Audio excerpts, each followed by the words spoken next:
Hello, this is your virtual coach, Michael Lewis. Let's talk about how to handle a crisis. This will have a happy ending, I promise you. I want you to think of an overwhelming situation, crisis, or rough patch that you were in. That one, yeah. Now you're still alive, right? You're still around, you're still breathing. So you did get through it. You did get through it. So remember that. You will always get through a crisis. That is not the question. That is not the problem. You will always get through a crisis. The question is, will you be bigger or smaller at the end of the crisis? Will you come out aliver or deader? Will you shrink or will you expand? Will you be weaker or will you be stronger on the other end of the crisis? That's the main thing. You don't have to worry about getting through it. You will get through the crisis. That's a given. Now, crisis is an interesting word.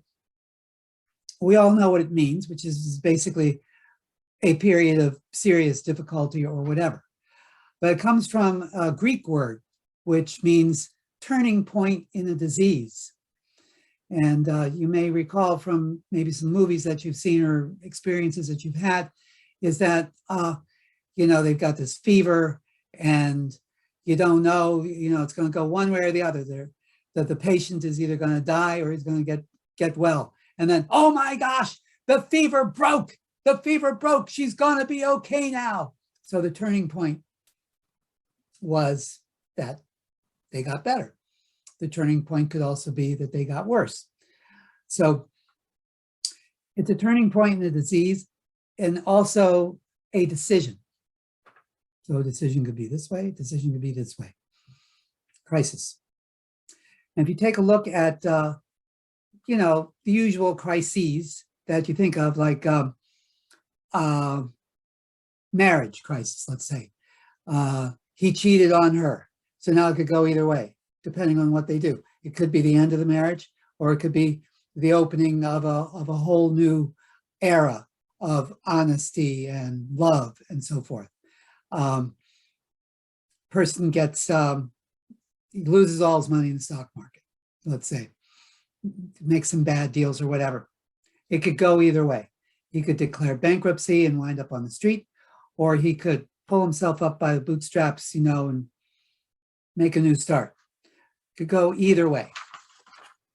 That's the way it is with crises. So think of that situation that I had you think of earlier, that kind of overwhelming situation. Could it have been a turning point? Could it have gone either way, up or down, cure or die, expand or contract, better or worse, depending on how it turned out? Okay. There is a lot of crisis going on. I don't know when you're watching this, but I guarantee you that somewhere there's some kind of great big major crisis going on. And the whole entertainment and interest of the world is in that. You can sum it all up as, people are interested in that. Soap operas, adventure movies, love stories, everything is a great big crisis. Something comes in on you, like some sudden bad news. It just hits you suddenly when your guard is down, and the sensation is that everything is going away. The sensation is you've lost everything, even though you've only maybe lost one thing, like your girlfriend left you or whatever.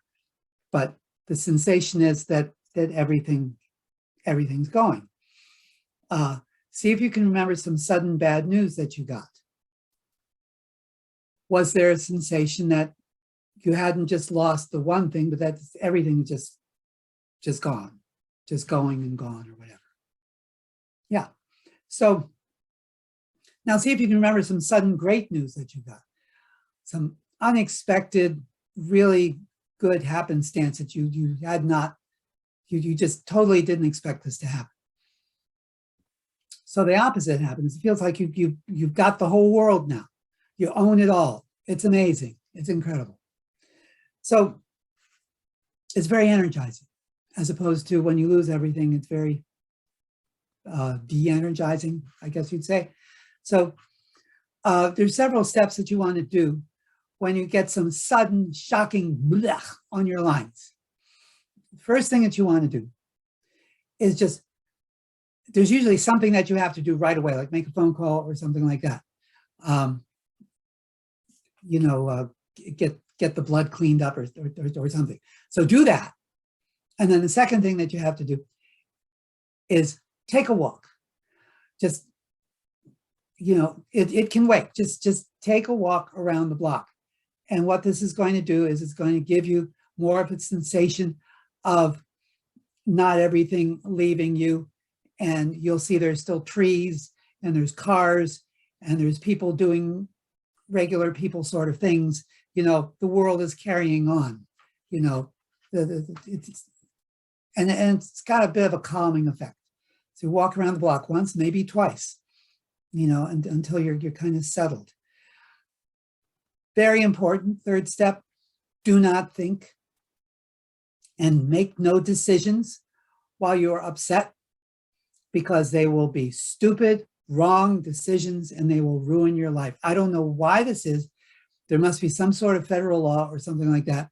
People make these immense, life-changing decisions when they are upset and all flustered and stuff. I'll just find someone, go beat them up. I'll go to the bar and I'll just drink it. I'll get in my car and drive 100 miles an hour in a hospital zone the wrong way on a two-way street going east and west. I'll go north. That'll show them. No, don't do that. You have to wait just a bit before you make any major decisions. If you can't stop yourself from looking inside, thinking, find a wall, a nice solid wall, and just push against it. And the force will just sort of handle the urge to think. Just put everything you have into pushing against that wall. Make sure it's a wall that's not going to get pushed in. It has to be a solid wall.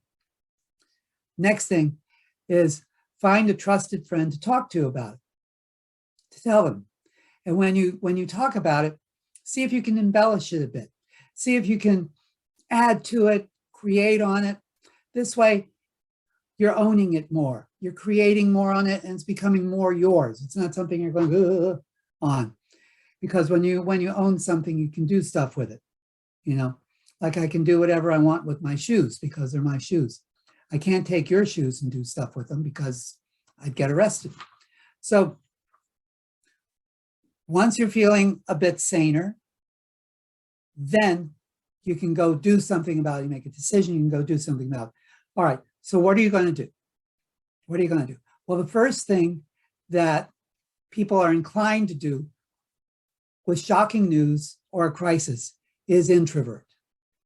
What's wrong with me? What's wrong with my marriage? What's wrong with my finances? Why did I do? How could this happen? And I guarantee you that is wrong, because the answer is not in there.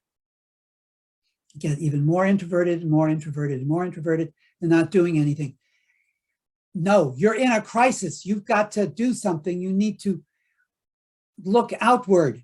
So the first thing that should be done in a crisis, no matter how against your inclination it is extrovert. Do not look inward, look outward. If you are an organization or you run a business, promote. That's the best way of focusing outward. Get some stuff out there, going out into the world, going out, papers, phone calls, flyers, whatever, out. Don't introvert on maybe I should have fired that. That's not going to get you anywhere. Not right now anyway. So you promote like mad if you're an organization. If you're an individual in a personal crisis, you act. You find something, anything that you can do, no matter how small, then something else, even if it's just dusting the dust off of your desk, even if it's just picking up the phone and making sure that it's still there and putting it down again. And then do something else and something else and something else. And you'll notice that as you keep doing things toward the crisis, no matter how trivial they may seem, you'll be able to do more and more and more. The main thing is you have to be focused outward. Then, once the crisis is past, or it's at least on its way out the door, that's when you start looking at, okay, how did this happen anyway? How can I prevent this from happening in the future? What should I change?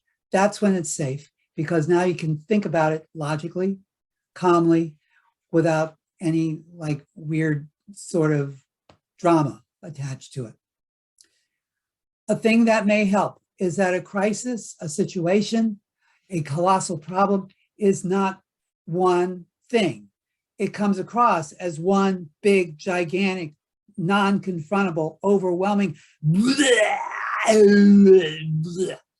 but it's not. It's actually a bunch of things globbed together. It's a bunch of situations, a bunch of things probably that have been adding up and getting bigger and bigger and bigger until they finally explode. But it's one basic, it's one big thing composed of little things. Like he lost his job, so he couldn't make the payments on the car. So they repossessed the car. So now he can't go to work. His wife is mad at him because he can't do anything and he's all sad. So she leaves him and she takes the dog. And he's going, oh no, the dog. But actually this started back when he lost the job. But you see, there's a whole bunch of little situations in the midst of this great big situation. Some of those little situations are going to be a lot easier to confront than the great big situation. So you just take them bit by bit. See, and that's, you take it apart. So that's the first thing you can understand about these big situations, is that they can be taken apart. Bit by bit, piece by piece. When you take something apart, it's not so scary, and you're doing something about it. Like, for example, if you can find just 3 or 4 things right now, not necessarily colossal life-changing situations or crises or anything, just find 3 or 4 things in your life that might be somewhat overwhelming if taken all at once, or just, you know, major or whatever. Take those 3 or 4 or 5, write them down on a piece of paper, take a look at them, because that helps. Take a look at them, put a circle around the one that is the easiest for you to look at. And take that one and then write down 2 or 3 or 4 things that you know you can do about that one that you picked. Again, no matter how trivial. And then take a look at those 2 or 3 or 4 things that you wrote down. Pick the one that you can do right now. Put a circle around that. And as soon as we're done with this webinar, you can go do that, or do that whole exercise, and so forth. The worse things are, the more people try to do heroic things. And this is where we learn our lesson from the Wicked Witch of the West, who famously said, these sort of things must be handled delicately. She's absolutely right. They must be handled delicately. She tried to handle them dramatically and so forth, and look where it got her. She melted. You know. So it's otherwise you're trying to mend a butterfly's wing with a sledgehammer. It's not going to work. Gentle, gentle, gentle, easy, easy, easy. And one thing I want you to know is it's not your fault that you get some rough patches every so often. It's just not your fault. That just proves you're alive like the rest of us. Welcome to planet Earth. Everything will be fine. May not seem that way, but everything will be fine, and you heard it here first. And I hope that helped. And that's all I have to say. So if you like this webinar, please be persuaded to like and subscribe and check out my website, areyoualivetoday.com. Meanwhile, love each other, take your vitamins, observe posted speed limits, don't fight, play nice, and never lose sight of who you are. Never, never, never lose sight of who you are. So long for now.